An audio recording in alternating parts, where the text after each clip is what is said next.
I sat down with former President Bill Clinton this week in New York City at the Clinton Global Initiative. We spoke about the U.S. economy, the election, world affairs. But the part of the interview that grabbed so much attention was about his dramatic weight loss and the diet that helped him shed 24 pounds. I live on beans, legumes, vegetables, fruit. I drink a protein supplement every morning. No dairy. I drink almond milk mixed in with fruit and a protein powder, so I get the protein for the day when I start the day out. And it changed my whole metabolism, and I lost 24 pounds, and I got back to basically what I weighed in high school. But I did it for a different reason. I mean, I wanted to lose a little weight, but I didn't dream this would happen. I did it because after I had this stent put in, I realized that even though it happens quite often that after you have bypasses, you lose the veins because they're thinner and weaker than arteries. The truth is that it clogged up, which means that the cholesterol was still causing buildup in my vein that was part of my bypass. And thank God I could take the stents. I don't want it to happen again. So I did all this research, and I saw that 82% of the people since 1986 who have gone on a plant-based, no dairy, no meat of any kind, no chicken, turkey. I eat very little fish. Once in a while I'll have a little fish, not often. If you can do it, 82% of the people who've done that have begun to heal themselves. Their arterial blockage cleans up. The calcium deposit around their heart breaks up. Let's discuss what the former president said with the doctors behind the diet that helped Mr. Clinton change his life. Dr. Caldwell Esselstyn is the author of Prevent and Reverse Heart Disease, and Dr. Dean Ornish is the author of The Spectrum. Let me go to Dr. Esselstyn first. He mentioned both of you for inspiring him to begin this diet. Walk us through this diet, Dr. Esselstyn. Why is this diet so good, especially for those individuals who have a history of heart disease? Well, thank you, Wolf, for having me on this evening with my good friend Dean Ornish. There's no question that if the truth were known that coronary artery disease is a toothless paper tiger that need never exist. And if it does exist, it need never, ever progress.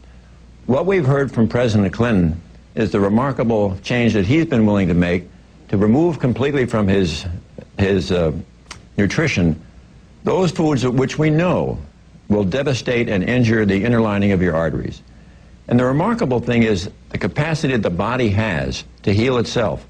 And when you do what President Clinton has done, where you completely try to remove any foods that are going to injure your vessel, the body has this remarkable capacity to begin to heal itself. And I'm afraid that as a medical profession, we perhaps have fallen down and really emphasized too much the drugs and the procedures and the operations which really treat the symptoms. They do not treat the causation of this illness. This is one of the few times since Hippocrates that we have not told patients about the causation of their illness. Dr. Ornish, are you on the exact same page as Dr. Esselstyn is?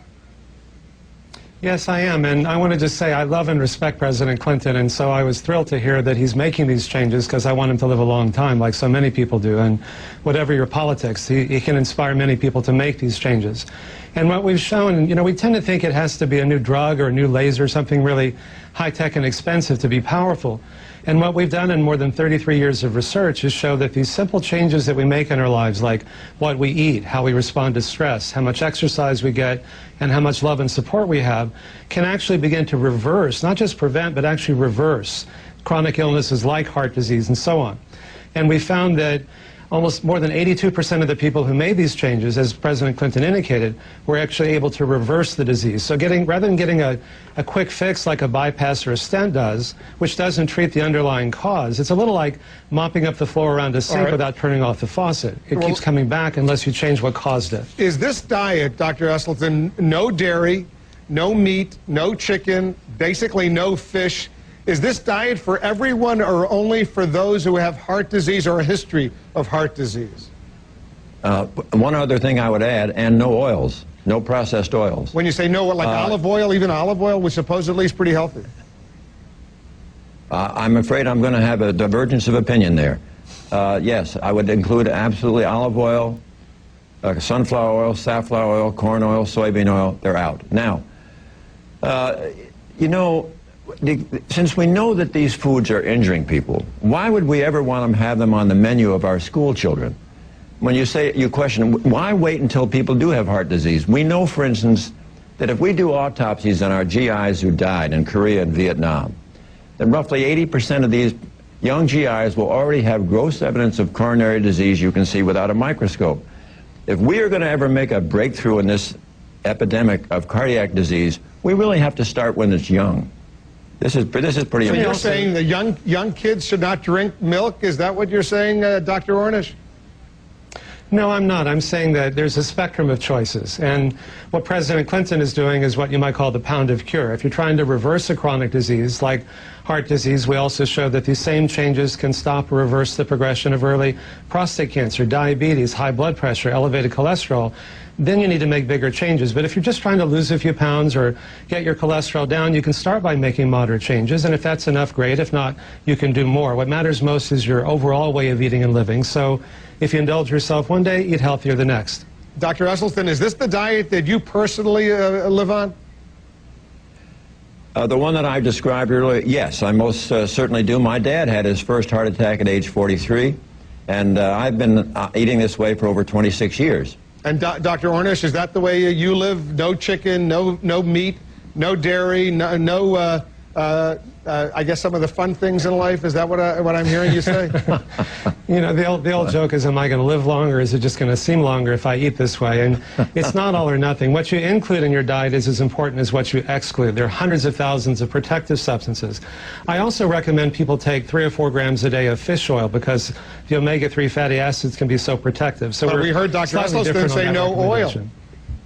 Well, we're slightly different opinion on that particular one. I think the omega studies have shown that just 3 or 4 grams a day of fish oil can reduce your incidence of sudden cardiac death by up to 80%. It can reduce your risk of prostate and breast cancer. If you're a pregnant woman or breastfeeding, it can raise your child's IQ. And so I think the evidence there is pretty compelling. I take fish oil, Dr. Eggleston. Is that a bad idea?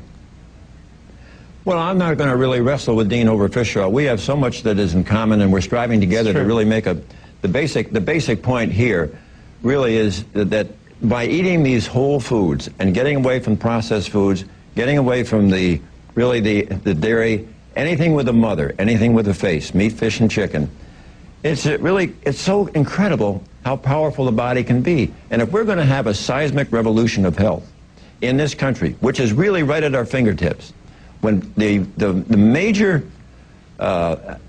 behavior that has to change is, interestingly enough, our food. That is the absolutely key card. It trumps everything.